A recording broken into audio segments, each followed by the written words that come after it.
Hi, everybody. FIDE Master Dennis Monokroussos here for ChessLecture.com. And today, provoked, I might say, or inspired, we'll see what it turns out to be, by a recent internet listing of the 50 greatest players of all time, I thought I would take a look at one of the more suspicious entries in that list, and that's Szymon Winawer. So Winor was a 19th century, well, primarily 19th century player. He lived into the 20th century, but his salad days, as they say, were in the 19th century. He's given as something like number 43 on the list, which I find kind of preposterous. Well, maybe more than kind of preposterous, but he was, for his time, a very good player. So the problem is that there really weren't very many good players at that time. And I think being, one of the one-eyed kings in the land of the blind is not really sufficient to merit being included in such a list. Nevertheless, he's there, and in part out of historical interest, and just taking a look at some of his games as a result of seeing him there, I thought it might be interesting to look at one of his games and say a few words about him and his variation. Now, before we get to that, though, I want to show what is perhaps the most famous game of Winawer's, although it's not really famous because it's Winawer, but because of the great combination that his opponent came up with. So this is a game he played against James Mason, played in Vienna in 1882. And we're not going to take a look at the whole game, of course, but I do want to show you this combination, which is really beautiful. So let us get to the starting point. Okay, so this is it. Mason has white. Winawer is black. Plays rook to f6, protecting the h-pawn. And here we go. So white's a move and win. And it's not just finding one move. It's going to require finding a number of moves. So I would really urge you to try to figure this out on your own.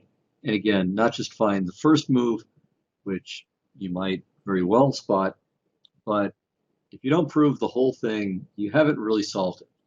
If you do solve it, then massive props to you, because this, again, is something special.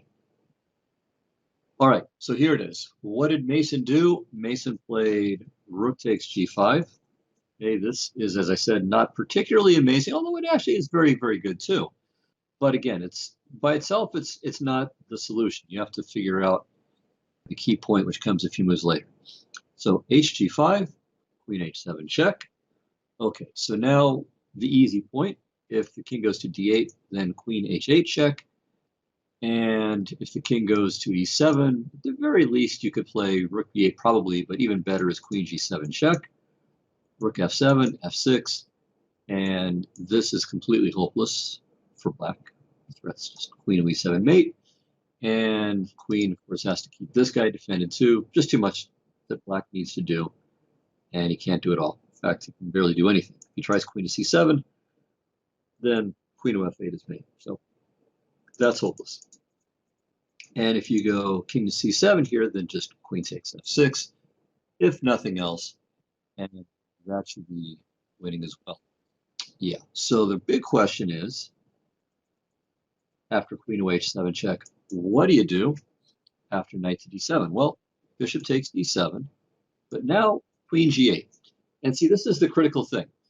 It's one thing to find winning variations when you're looking at combinations, but it's really super duper important to find, or to try your best to find, the best defensive resources available to your opponent as well. And so here, got a big question. Now what does white do? So it looks like black has gotten everything all figured out here. So white to move and win. And this is, again, really part of the whole idea with rook takes g5. Without this, then rook g5 was just no big deal. All right, so here's what makes this a classic. White played rook to b7 check. Gorgeous move. So the point of this, or first point of this, is that obviously king of d8 hangs the queen, and rook takes b7 hangs the queen. So king takes b7. What else? But now, here's the big punchline at last. Bishop to c8, double check, and interference. So queen takes c8 would be great, but it's illegal. And rook takes c8 would be great, but it's illegal. So what can he do? He just loses the queen. And the problem is he can't even take the bishop safely, because if he goes king takes, then queen g8, and then if the king moves, then queen g7, and the rook is lost. So in the game, black tried sneaking his king into the corner.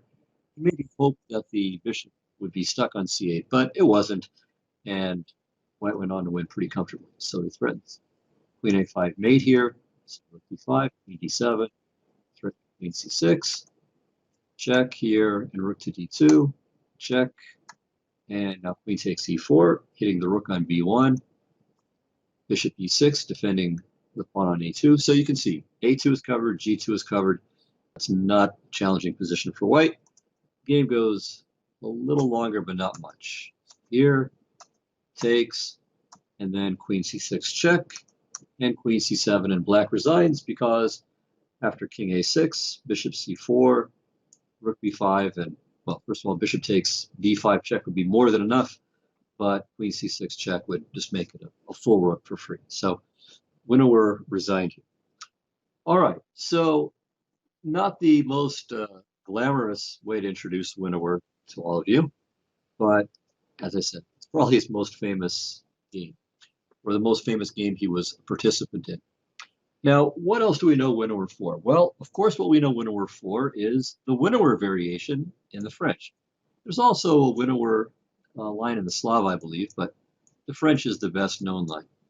Now, the funny thing is, okay, this is the Winor, at least that's how you'll find it in the books.